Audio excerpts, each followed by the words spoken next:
कोयम्बतूर हो, इरोड़ हो, तिरपुर हो, कई वर्षों से मेरा आना जाना रहा है।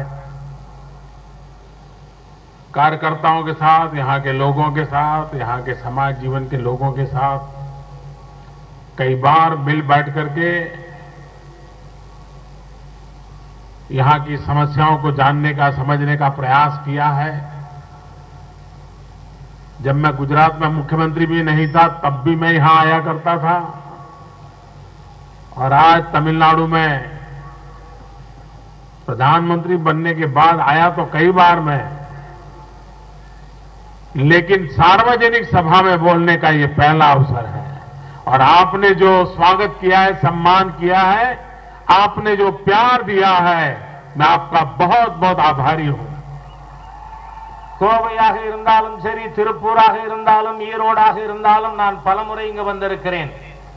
இங்கு நம்முடைய செயல் வீரர்கள் மத்தியிலே, சமுதாய மக்கள் மத்தியிலே நான் குஜராத்திலே முதல்வராக ஆவதற்கு முன்பாக கூட பலமுறை வந்து உங்களுடைய பிரச்சனைகளை புரிந்து கொள்வதற்காக நான் உங்களோடு கலந்து ஆலோசித்திருக்கிறேன். ஆனால் அதற்கு பிறகு, பிரதமரான பிறகு நான் கோயம்புத்தூருக்கு பல நிகழ்ச்சிகள் வந்திருக்கிறேன். ஆனால் இந்த முறைதான் முதலாக பொதுக்கூட்டத்திலே மக்களை சந்திக்கின்ற இந்த நிகழ்ச்சிக்கு நான் வந்திருக்கிறேன். நீங்கள் அளித்த உங்களுடைய அன்பு, ஆதரவு, அபிமானங்கள், அதற்கு நான் மிகப்பெரிய நன்றி உங்களுக்கு தெரிவித்துக் கொள்கிறேன். मैं आज जब तमिलनाडु आया हूं तो मैं कोयम्बतूर की धरती से देशवासियों को एक प्रार्थना करना चाहता हूं कि पल भर के लिए 2 साल पुराने उन दिनों को जरा याद कर लीजिए। देश की क्या हालत बन गई थी। सुबह टीवी चालू करो, अखबार देखो तो हर दिन एक नया घोटाला, एक नया भ्रष्टाचार, स्कैम हो, स्कैंडल हो, न जाने अनगिनत ऐसी घटनाओं का दौर चल रहा था कि देश निराशा की गर्त में डूब चुका था। यहां के नौजवान आशा खो चुके थे और देश का सामान्य मानवी सोच रहा था कि अब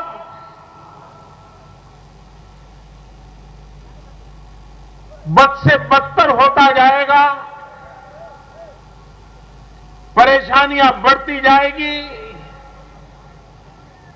जिंदगी में कुछ करने लायक बचेगा नहीं। ऐसा निराशा का माहौल 2 साल पहले हमें बराबर याद होगा। नहीं है तो जरा पुराने अखबार निकाल करके देख लीजिए, आपको सब चीजें याद आ जाएगी। கோயம்புத்தூரின் மண்ணிலிருந்து நான் இந்த நாட்டு மக்களுக்கு ஒரு வேண்டுகோள் வைக்க விரும்புகிறேன்.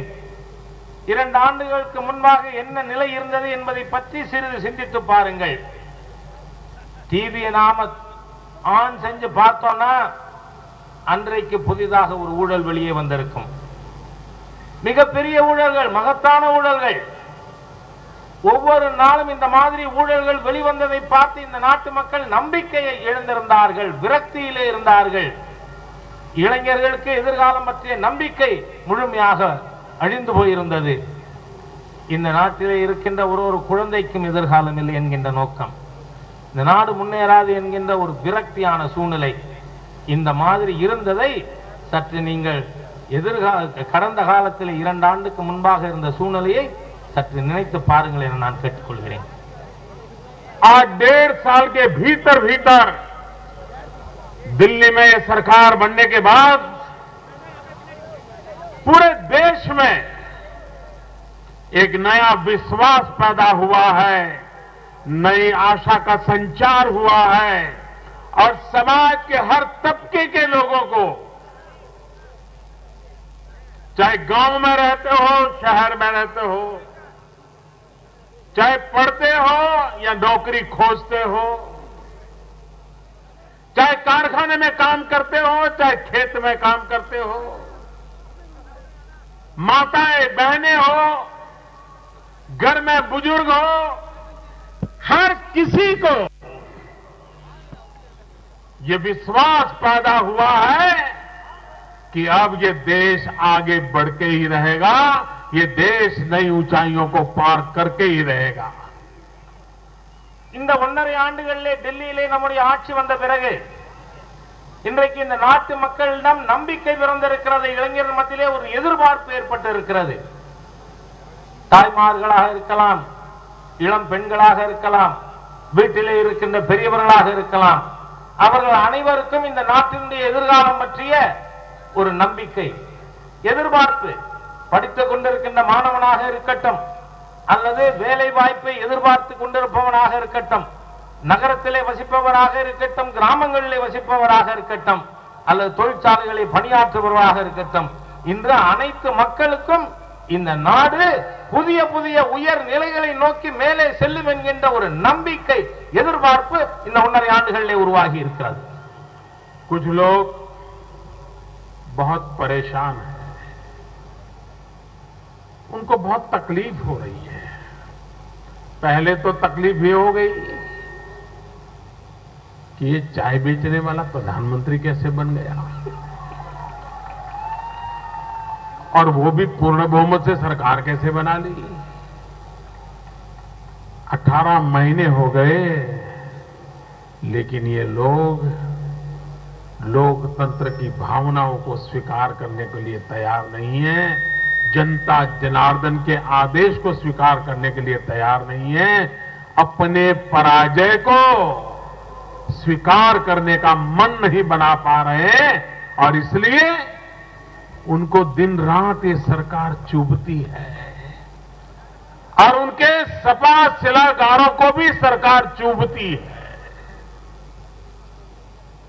சில பேருக்கு வலிக்கிறது, கவலையாக இருக்கிறது. என்ன கவலை?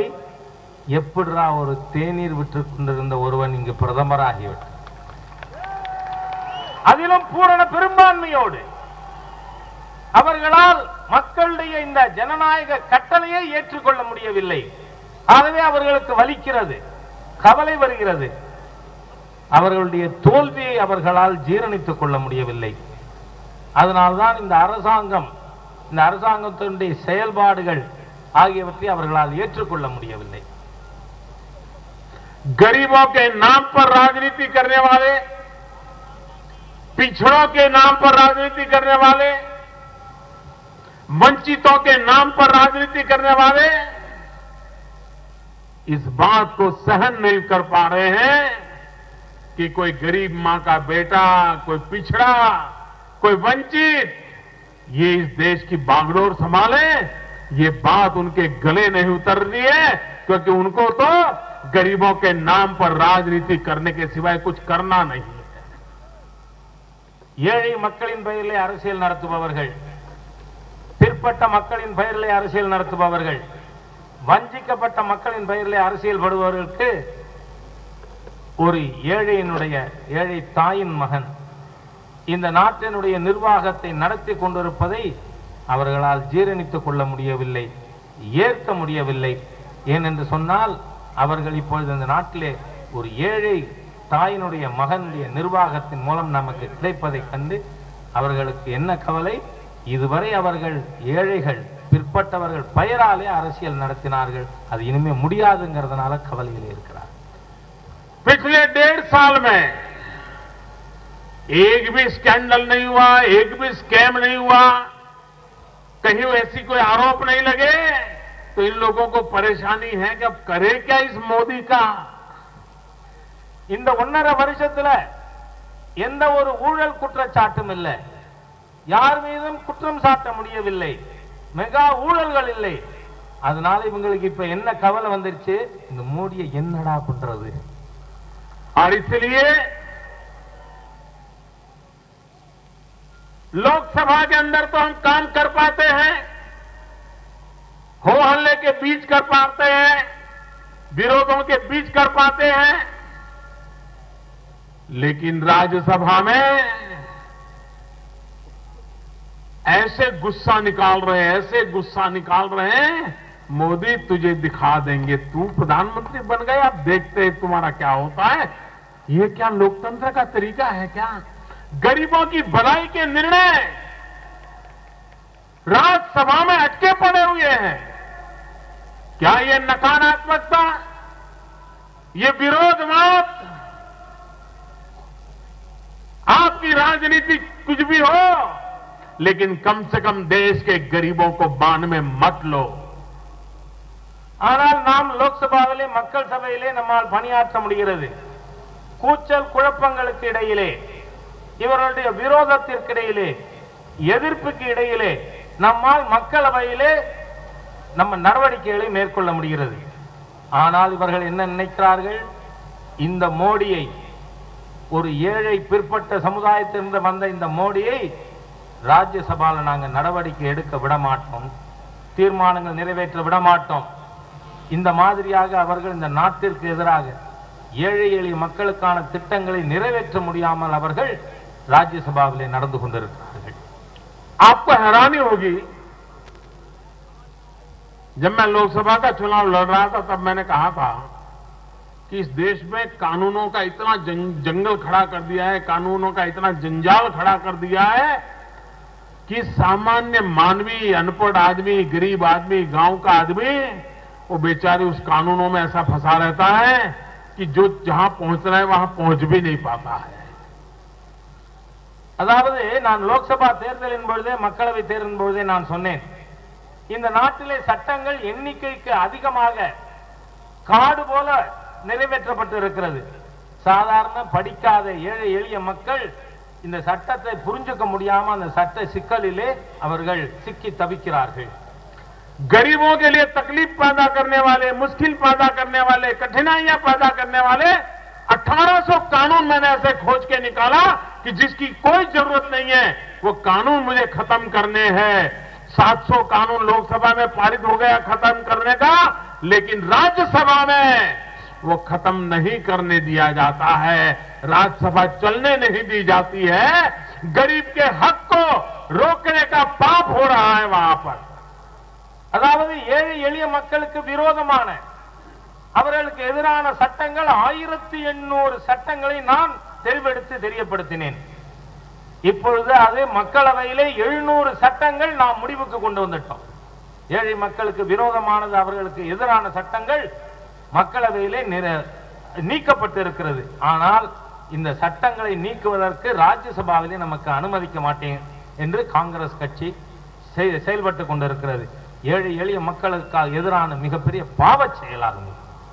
हमारे यहां जो मजदूर काम करता है, जिन फैक्ट्रियों में उसको बोनस मिलता है, वो बोनस देने के नियम इतना पुराने हैं, उसके मानदंड इतने पुराने हैं कि आज बेचारे गरीब मजदूर को बोनस में कुछ हाथ नहीं लगता है. बच्चों के लिए मिठाई तक खरीद नहीं कर पाता, इतना देता है. हमने तय किया कानून बदलेंगे और मजदूरों को ज्यादा बोनस मिले, उसका इनकम का स्टैंडर्ड भी बढ़ाया जाएगा ताकि ज्यादा मजदूरों को इसका फायदा मिले. हमने लोकसभा में कानून पारित किया, लेकिन मजदूरों को बोनस देने वाला यह कानून राज्यसभा में अटक गया. मेरे मजदूरों के साथ ऐसा घोर अन्याय किया गया. தொழிலாளர்களுக்கு போனஸ் கொடுக்கின்ற சட்டம், அந்த சட்டமானது மிக பழமையானது. போனஸ் அவர்களுக்கு கொடுப்பதற்கான அளவுகோல் பழமையானது. அதனால தொழிலாளர்களுக்கு இப்பொழுது கிடைக்கின்ற அந்த போனஸ் குழந்தைகளுக்கு ஸ்வீட் வாங்கிட்டு போக கூட முடியாத அளவுக்கு இருக்கு. அதனால அதில் மாற்றம் கொண்டு வந்து அவர்களுக்கு அதிகமான தொகை போனஸ் கிடைக்க வேண்டும் என்கின்ற நம்முடைய சட்டம் மக்களவையிலே அது நிறைவேறி இருக்கிறது. ஆனால் ராஜ்யசபாவிலே அதை தடுத்து வைத்திருக்கிறார்கள். தொழிலாளர் மக்களுக்கு விரோதமாக அங்கு காங்கிரஸ் செயல்பட்டுக் கொண்டிருக்கிறது. कुछ लोगों ने तय किया है, हो सके उतना झूठ बोलो, जितने झूठे आरोप इस सरकार पे लगा सकते हैं लगाओ, बार बार झूठ बोलो, जोर जोर से झूठ बोलो, जहां जाओ वहां झूठ बोलो, हर बात पर झूठ बोलो. एक ऐसा अभियान चला दिया है, देश के अलग अलग लोगों को गुमराह करने का, समाज में बिखराव पैदा करने का, समाज में भाई भाई के बीच में दीवार पैदा करने का एक बहुत ही सोची समझी चाल के तहत देश के टुकड़े टुकड़े करने का पाप कुछ लोग कर रहे हैं, क्योंकि उनको सत्ता लोग देते नहीं है और इसलिए देश तोड़ने पर लगे हुए हैं। அதே போல இவர்கள் போற இடத்திலெல்லாம் பொய் சொல்றது, உரத்த குரல்லே பொய் சொல்றது, திரும்ப திரும்ப பொய் சொல்றது, எங்க போனாலும் பொய் சொல்றது, இந்த மாதிரியாக எதற்கு? மக்கள் மத்தியிலே சண்டை மூட்டுவதற்காக, சகோதரர்கள் மத்தியிலே சுவர் எழுப்புவதற்காக திட்டமிட்ட ரீதியிலே பொய்யானது பரப்பப்படுகிறது। இப்பொழுது पहले किसानों को भड़काने के लिए कोशिश की गई, जब किसानों ने देखा कि एक के बाद एक निर्णय ये सरकार ऐसे कर रही है कि जिसके कारण किसानों का भला होने वाला है। அதே போல விவசாயிகள் மத்தியிலே போய் சொன்னார்கள், விவசாயிகளுக்கு ஒவ்வொரு நாளும் அவர்களுடைய நன்மைக்கான பல சட்டங்களும் திட்டங்களும் இந்த அரசால் கொண்டு வரப்படுகிறது।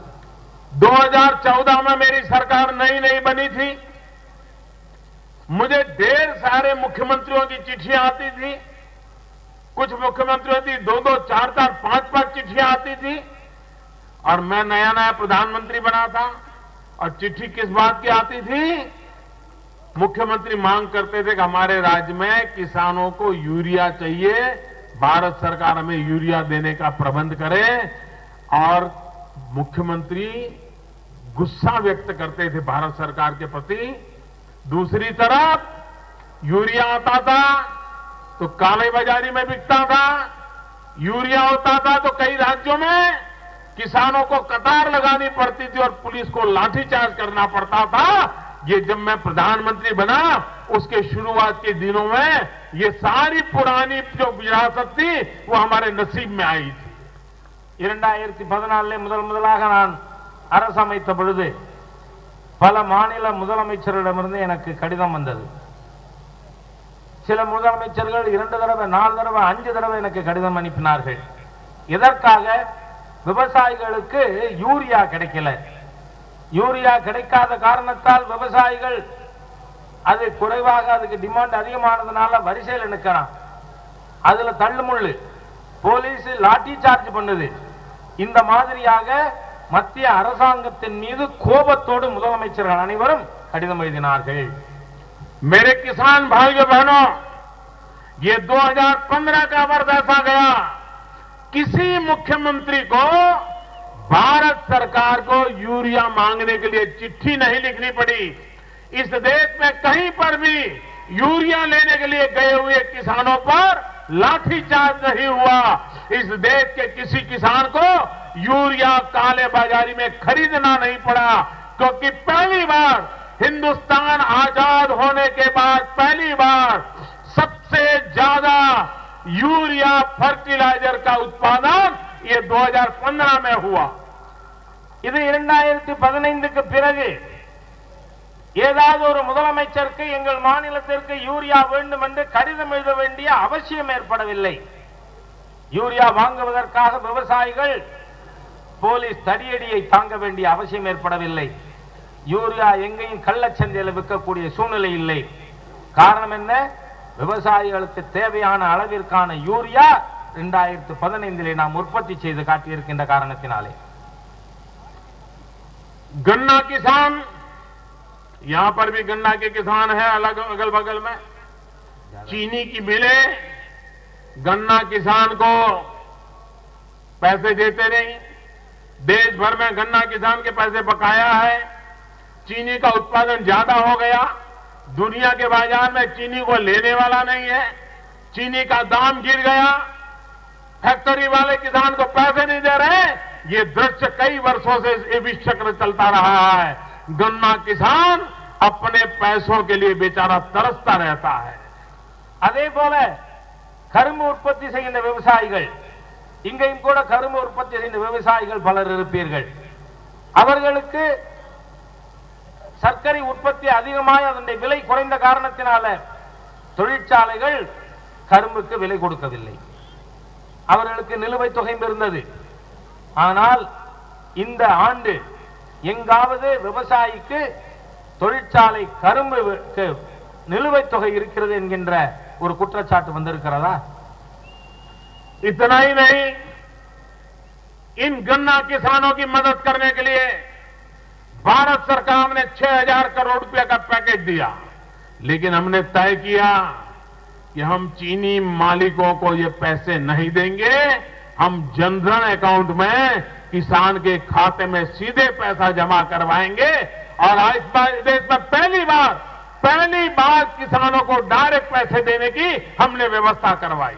அது மாத்திரமல்ல, மத்திய அரசாங்கம் 6,000 கோடி ரூபாய் இந்த விவசாயிக்கு இருக்கின்ற நிலுவைத் தொகை கொடுப்பதற்காக முடிவு செய்தோம். ஆனால் இந்த பணத்தை மில்லு முதலாளிகளுக்கு கொடுக்க மாட்டோம். பிரதான் மந்திரி ஜன்தன் யோஜனா வங்கி கணக்குல விவசாயிக்கு நேரடியா இந்த 6,000 கோடியை கொடுப்போம்னு சுதந்திர இந்தியாவில் முதலாக விவசாயிக்கு அவனுடைய கரும்பின் நிலுவைத் தொகையை நேரடியாக கொடுப்பதற்கான ஒரு திட்டத்தை நாம் நிறைவேற்றி இருக்கிறோம். इतना ही नहीं, हमें एक्सपोर्ट पॉलिसी में बदलाव किया,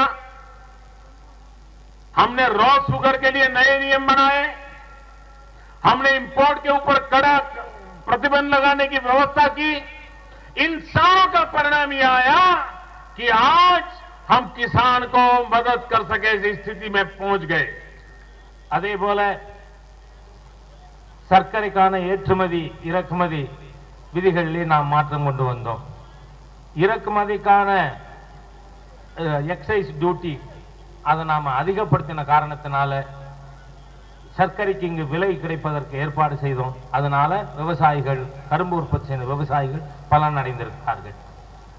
सबसे बड़ा निर्णय किया बायोफ्यूल का, इथेनॉल बनाने का निर्णय किया और वो पेट्रोल के अंदर डीजल में मिक्स करने की दिशा में आगे बढ़े और आज शुगर फैक्ट्रियों में से इथेनॉल बनता है। उसके कारण जो किसान बेचारा शुगर केन पैदा करता था, उसको जो कठिनाई होती थी, उसको मुक्ति मिल जाए, ऐसा एक लंबे अरसे को फायदा होने वाला इस सरकार ने निर्णय किया। அது மட்டுமல்ல, கரும்பு உற்பத்தி செய்கின்ற விவசாயிகளுடைய பிரச்சனைக்கு நீண்ட நாள் தீர்வு காண்பதற்காக பயோஃபியூவல் எரிசக்திக்கு எத்தனால் உற்பத்தி செய்வதற்காக நாம் சர்க்கரை உற்பத்தி செய்கின்ற தொழிற்சாலைகளுக்கு அனுமதி கொடுத்தோம். அதனால டீசல்ல, பெட்ரோல்ல எத்தனால் கலக்கின்ற முறையை கொண்டு வந்த காரணத்தினால் இன்று கரும்பு உற்பத்தி செய்கின்ற விவசாயிகளுடைய பிரச்சனை குறைய துவங்கி இருக்கிறது. इस देश में पल्सीज, दाल वगैरह उसकी खेती किसान कम कर रहा था। ज्यादा से ज्यादा गेहूं और चावल तक जाता था क्योंकि एमएसपी में उसको पैसा मिलना तय होता था। देश को दाल की जरूरत थी, पल्सेस की जरूरत थी। गरीब आदमी को खाने के लिए दाल चाहिए, अगर उसके शरीर में प्रोटीन चाहिए तो उसके लिए दाल खाना जरूरी है। सरकार ने एक बहुत बड़ा निर्णय किया, गरीबों के लिए किया, किसानों के लिए किया कि अब पल्सेस में भी एमएसपी रहेगा, मिनिमम सपोर्ट प्राइस रहेगी। इतना ही नहीं, उसको परचेज करने का काम सरकार ने किया और इसके कारण पहली बार देश का किसान अब पल्सेस की खेती में आगे बढ़ रहा है और आने वाले दिनों में देश को जिस प्रकार के पल्सेस की जरूरत है, उस पल्सेस की रिक्वायरमेंट मेरा देश का किसान पूरी करने के लिए तैयारी कर रहा है। அதே போல தானியங்களும் பருப்பு வகைகளும் உற்பத்தி செய்வது குறைந்தது. காரணம் என்னவென்று சொன்னால், நெல்லுக்கும் கோதுமைக்கும் குறைந்தபட்ச ஆதரவு விலை கிடைக்கிறது. அதனால விவசாயிகள் அதிகபட்சமாக நெல்லு, கோதுமை இதை விவசாயம் செய்வதற்கு ஆர்வம் காட்டினார்கள். அதனால பருப்பு வகைகள், தானியங்கள் உற்பத்தி குறைந்தது. ஆனால் உடம்புல புரோட்டீன் சத்து நமக்கு தேவை என்று சொன்னால் தானியங்களும் பருப்பு வகைகளும் உற்பத்தி செய்ய வேண்டியது அவசியம். ஆகவே முதலாக நம்முடைய அரசு தானியங்களுக்கும் பருப்பு வகைகளுக்கும் கூட குறைந்தபட்ச ஆதரவு விலை அறிவித்திருக்கிறோம். ஆகவே விவசாயிகள் இனிமேல் தானியங்கள், பருப்பு வகைகள் உற்பத்தி செய்வதிலே கவனம் செலுத்தும் சூழ்நிலை ஏற்பட்டிருக்கிறது. पहले कोई प्राकृतिक आपदा होती थी तो किसान को मुआवजा मिलने में दिक्कत होती थी। नियम इतने पुराने थे कि किसान के हाथ कुछ लगता नहीं था। हमारी सरकार आने के बाद प्राकृतिक आपदा में किसानों को मदद करने के सारे नियम बदला दिए और पूरे हिंदुस्तान के किसानों ने दिल्ली में बैठी हुई सरकार की तारीफ की कि प्राकृतिक संपदा में अब टिकने की ताकत हमको सरकार ने दी है, अब मुसीबतों से जेल लड़ने के लिए हम तैयार हो गए हैं। क्रॉप वगैरह नुकसान होता है अगर बाढ़ आ गई, ओले गिर गए। No not crop insurance.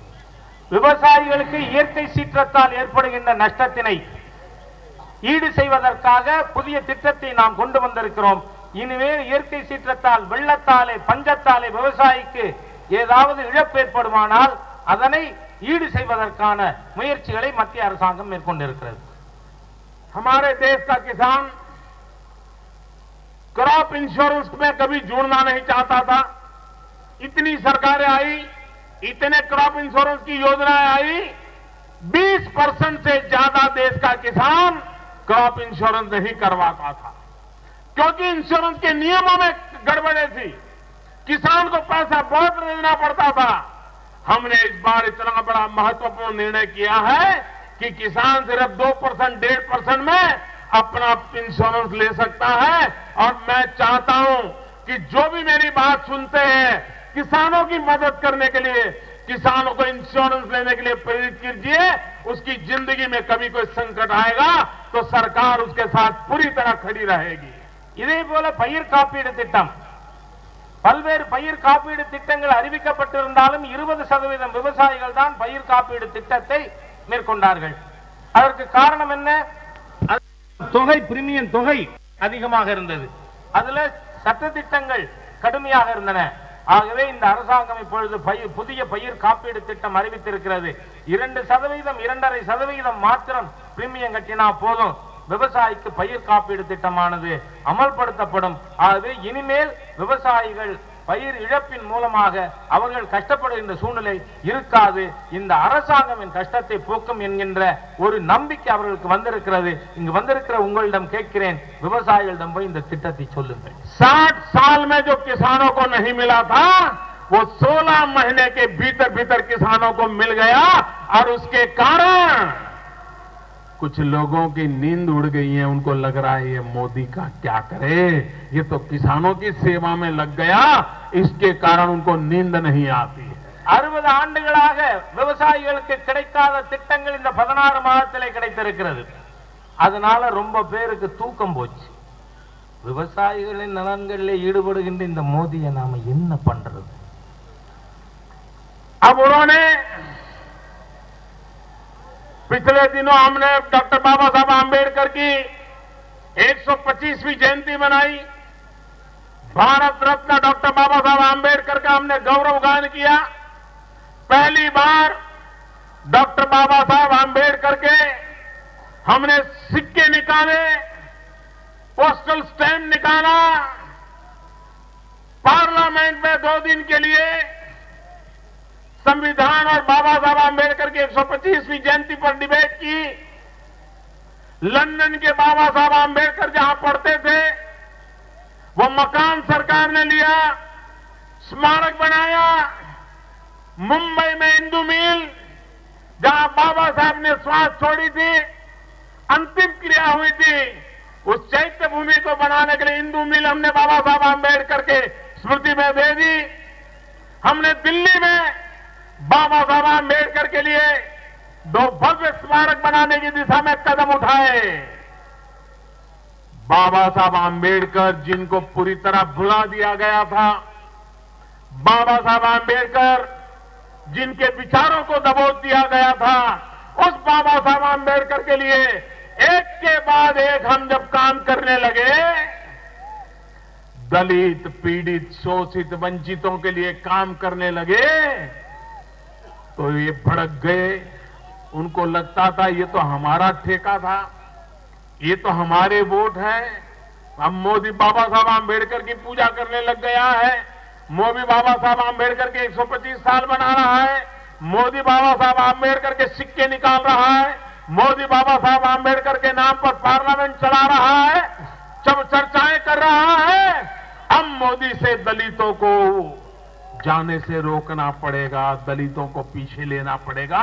और इसलिए दलितों के नाम पर झूठ फैलाया जा रहा है लोगों के आंख में धूल झोंकी जा रही है और मेरे दलित पीड़ित शोषित वंचित भाइयों को भड़काने का पाप किया जा रहा है.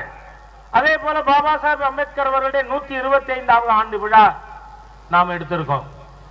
அவர் பேர்ல அவருக்கு ஸ்டிக்கர், ஸ்டாம்ப் இதெல்லாம் வெளியிடப்பட்டிருக்கு. பாராளுமன்றத்திலே 2 நாட்கள் அரசியல் சட்டத்தை தந்த அம்பேத்கர் அவர்களை பற்றி அரசியல் சட்டம் பற்றி 2 நாட்கள் விவாதம் நடத்தி இருக்கிறோம். பாபா சாஹேப் அம்பேத்கர் அவர்கள் வாழ்ந்த லண்டன்ல அவர் படித்த பொழுது இருந்த அந்த வீடு இப்பொழுது நினைவு சின்னமாக்கப்பட்டிருக்கிறது. அதை அரசாங்கம் விலைக்கு வாங்கி இருக்கிறது. அதே போல மும்பையிலே எந்த இடத்திலே அவர் இறுதி மூச்சை விட்டாரோ அந்த இடத்திலே அவருக்கு நினைவு சின்னம் கட்டுவதற்கான முயற்சி மேற்கொண்டிருக்கிறோம்.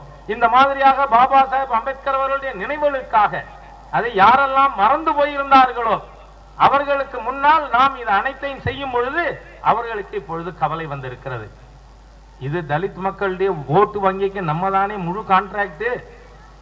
இப்ப மோடி அவர்கள் அவர் ஆட்சியில 125வது ஆண்டு விழா நடக்கிறது, பாராளுமன்றத்தில் விவாதம் நடக்கிறது, அவர் வாழ்ந்த வீடுகள் நினைவு சின்னமாக மாறி இருக்கிறது என்று சொன்னால் தலித் மக்கள் மோடியின் பின்னால் போனா நமக்கு என்ன ஆகும்? அதனால பொய்களும் தலித் மக்கள் கண்களிலே மண்ணை தூவி இவர்கள் பொய் பிரச்சாரம் செய்து கொண்டிருக்கிறார்கள். எப்படியாவது தலித் மக்கள் மோடி அவர்கள் பக்கம் போகாமல் நாம் தடுக்க வேண்டும் என்பதற்காக दलितों, पीड़ितों, शोषितों, वंचितों उनको भड़काने के लिए झूठ फैलाया जा रहा है. ये मोदी रिजर्वेशन खत्म कर देने वाला है. ऐसे झूठ फैलाने वाले लोगों को मैं कहना चाहता हूं, हमारे तत्व ज्ञान को समझने की कोशिश कीजिए.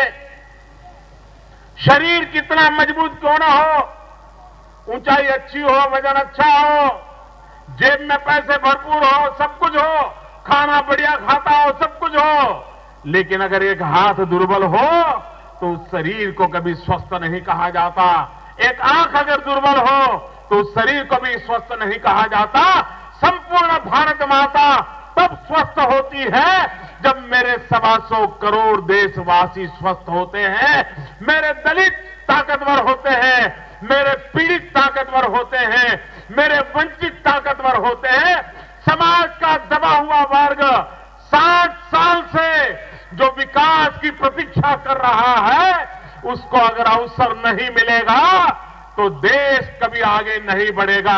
और इसलिए हमारा प्राथमिकता है गरीबों का भला, दलितों का भला, वंचितों का भला, शोषितों का भला.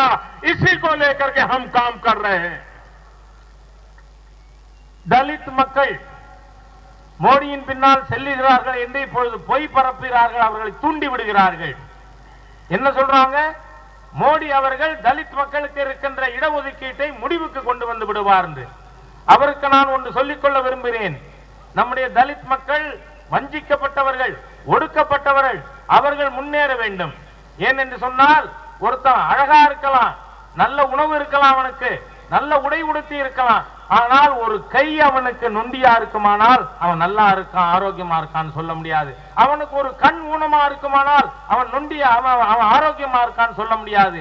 ஆகவே பாரத தேசத்தில் இருக்கின்ற தலித் மக்கள், வஞ்சிக்கப்பட்டவர்கள், ஒடுக்கப்பட்டவர்கள், பிற்பட்டவர்கள், இவர்கள் அனைவரும் முன்னேறினால்தான் பாரத தேசமே 125 கோடி மக்கள் உள்ள இந்த சமுதாயம் ஆரோக்கியமானதாக இருக்க முடியும். ஆகவே இந்த விதத்திலே நாம் உறுதியோடு செயல்படுவோம். जो लोग आरक्षण के नाम पर झूठ फैला रहे हैं, भ्रम फैला रहे हैं, सरकार को कटघरे में खड़े करने के लिए समाज को बहका रहे हैं, मैं उन लोगों को कह रहा हूं कान खोल करके सुन लीजिए. जब तक बाबा साहब आंबेडकर का नाम रहेगा इस देश में कोई किसी की अनामत नहीं हटा सकता, कोई रिजर्वेशन नहीं हटा सकता. बाबा साहब आंबेडकर की अमरता से जुड़ा हुआ है और इस पर कोई हाथ नहीं लगा पाएगा.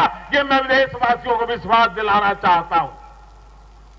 दलित மக்களை தூண்டிவிட்டு அரசாங்கத்திற்கு எப்படியாவது பிரச்சனை உருவாக்க வேண்டும் என்கின்ற நோக்கத்தோடு சிலர் செயல்பட்டுக் கொண்டிருக்கிறார்கள். அவர்களுக்கு சொல்கிறேன், நான் காதை நீட்டி வைத்துக் கொண்டு கேளுங்கள், உங்கள் காதை தீட்டிக் கொண்டு. பாபா சாஹிப் அம்பேத்கர் அவருடைய பெயர் இருக்கின்ற வரை தலித் மக்களுக்கு எந்த விதமான வஞ்சனையும் யாரும் செய்ய மாட்டார்கள். இடஒதுக்கீடு என்பது இருக்கும் என்பதை நான் இங்கே உறுதிப்படுத்துகிறேன். भाइयों बहनों, देश को आगे बढ़ना है तो देश में एकता चाहिए, सद्भावना चाहिए, शांति चाहिए।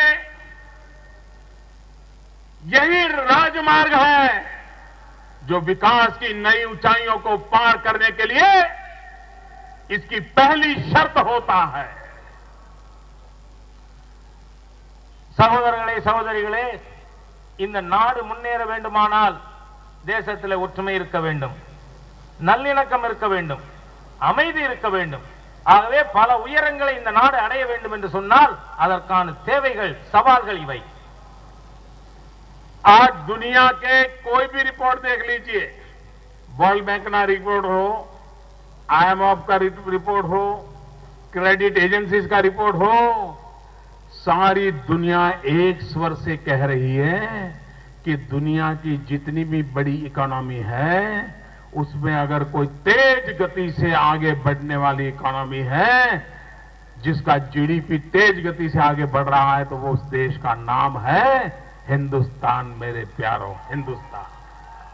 இன்றைய தினம் உலகத்தில் இருக்கின்ற பல்வேறு பொருளாதார அமைப்புகள், அது IMF இருந்தாலும் சரி, உலக வங்கியா இருந்தாலும் சரி, அல்லது ஒவ்வொரு நாட்டில் இருக்கின்ற கிரெடிட் ஏஜென்சி, யாராயிருந்தாலும் அவர்களுடைய கருத்து ஒத்த கருத்து இருக்கிறது. என்ன, இந்த உலகத்தில் ஏதாவது ஒரு நாடு பொருளாதார வளர்ச்சியிலே மிக வேகமாக வளர்ந்து கொண்டிருக்கிறது, முன்னேறி கொண்டிருக்கிறது என்று இருக்குமானால் அது ஹிந்துஸ்தான் தான்.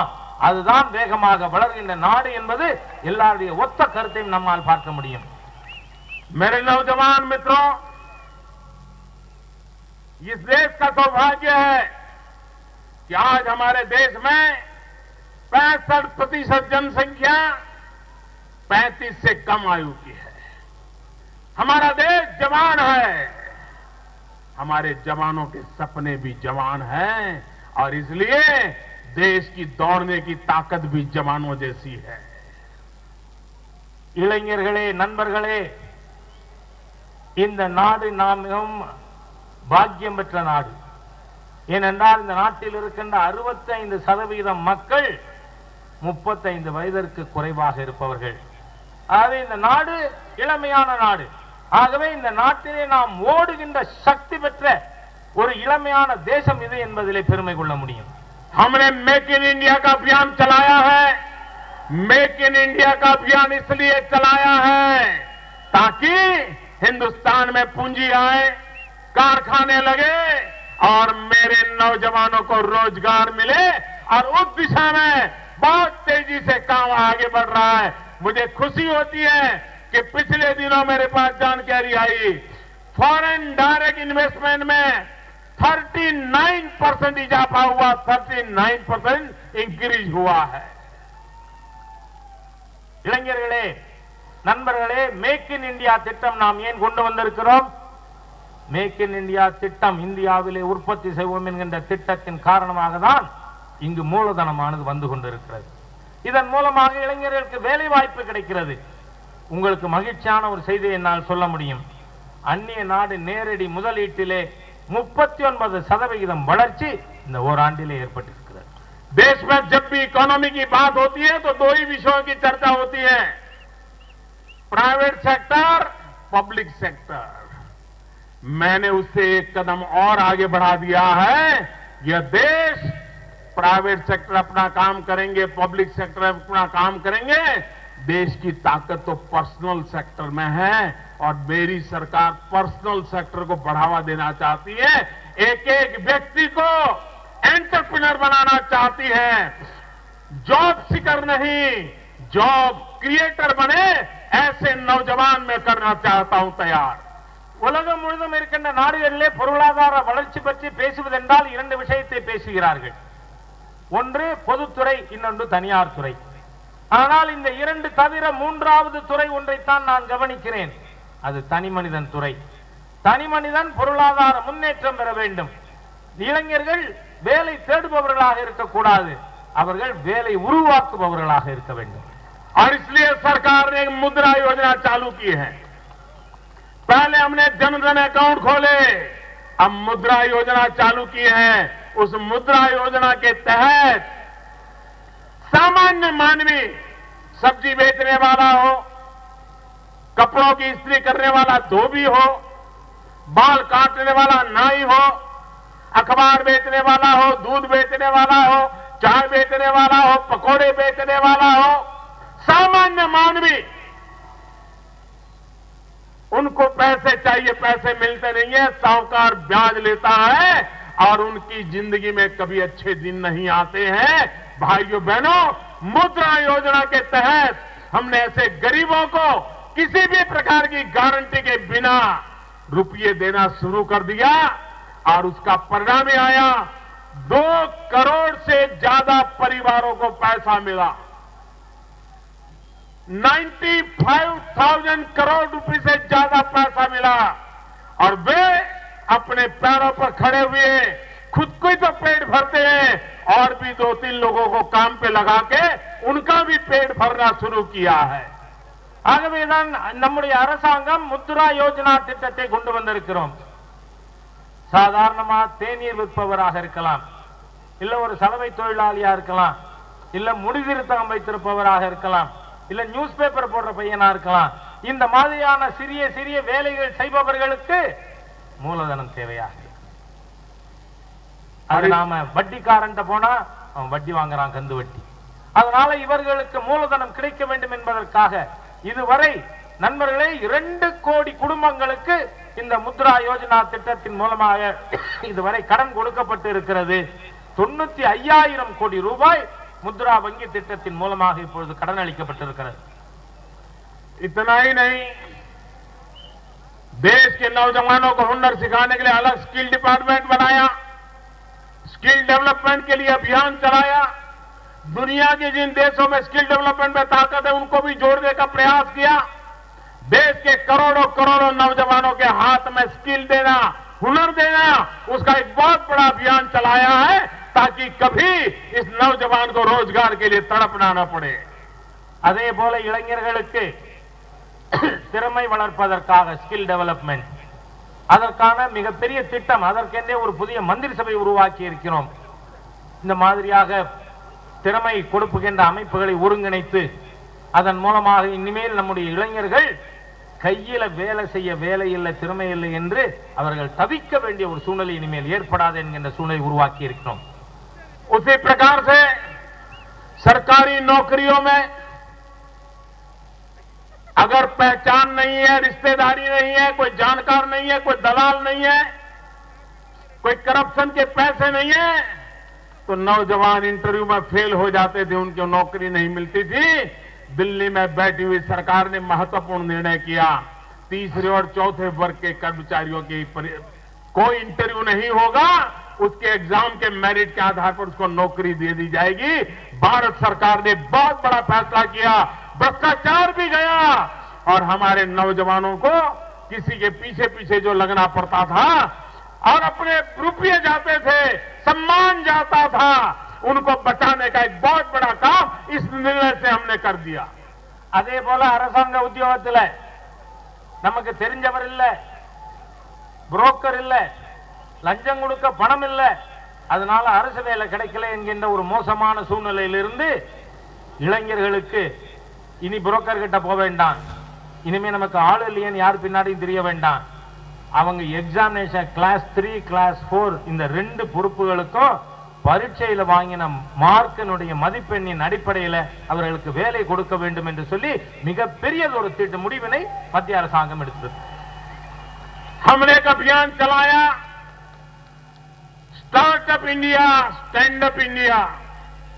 हमारे देश के नौजवानों के पास बुद्धि है, क्षमता है, वे अपने पैरों पर नई चीज करने को तैयार है और इन दिनों भारत में वो ताकत है, वो दुनिया का स्टार्टअप कैपिटल बन सकता है.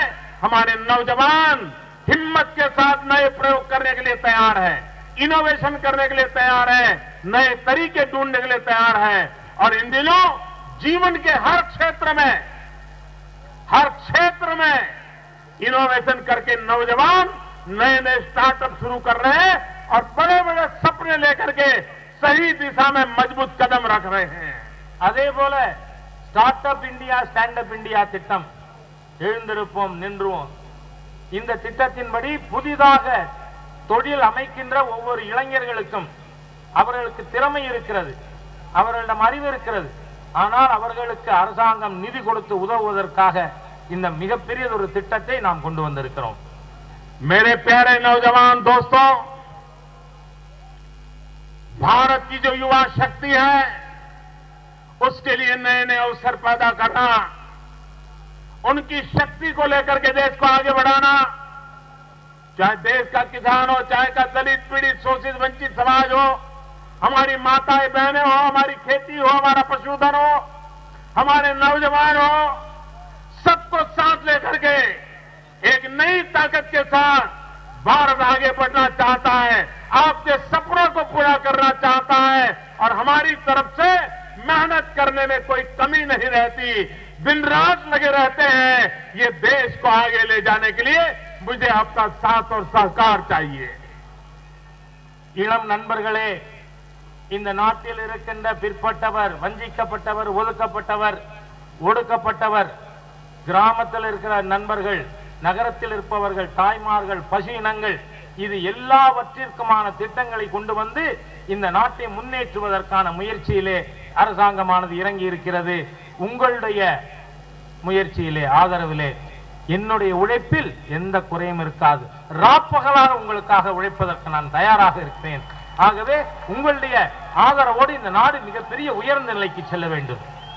मैंने तो बहुत थोड़ी चीजें बताई हैं, लेकिन पिछले 1.5 साल में कोई एक दिन ऐसा नहीं गया कि कोई न कोई अच्छा काम न किया हो, कोई अच्छा इनिशिएटिव न लिया हो। सारी बातें मैं बताऊं तो मुझे महीनों तक तमिलनाडु में रह करके बताने के लिए बैठना पड़ेगा। इतने सारे काम करने का हमें सौभाग्य मिला है। मैं फिर एक बार आपके समर्थन के लिए, आपके आशीर्वाद के लिए आपका बहुत बहुत आभारी हूं। உழைப்பு என்பது சாதாரண விஷயம். இந்த 1.5 வருஷத்துல ஒவ்வொரு நாளும் ஒரு புதிய திட்டத்தை கொண்டு வந்திருக்கிறது என்னுடைய அரசாங்கம். இதை பற்றி முழுமையாக பேச வேண்டுமானால் நான் தமிழ்நாட்டிலேயே தங்கிவிட வேண்டும், அந்த அளவிற்கு சொல்ல முடியும். ஆகவே நண்பர்களே, உங்களுடைய ஆதரவோடு, ஆசையோடு இந்த நாட்டை முன்னேற்றி செல்வோம் வாருங்கள். फिर एक बार इस विराट जनसभा के लिए आप लोगों को कोटि कोटि धन्यवाद, वणक्कम। மீண்டும் இந்த மிக மகத்தான ஜனசமுத்திரத்திற்காக என்னுடைய கோடி கோடி நன்றிகளை நான் தெரிவித்துக் கொள்கிறேன்.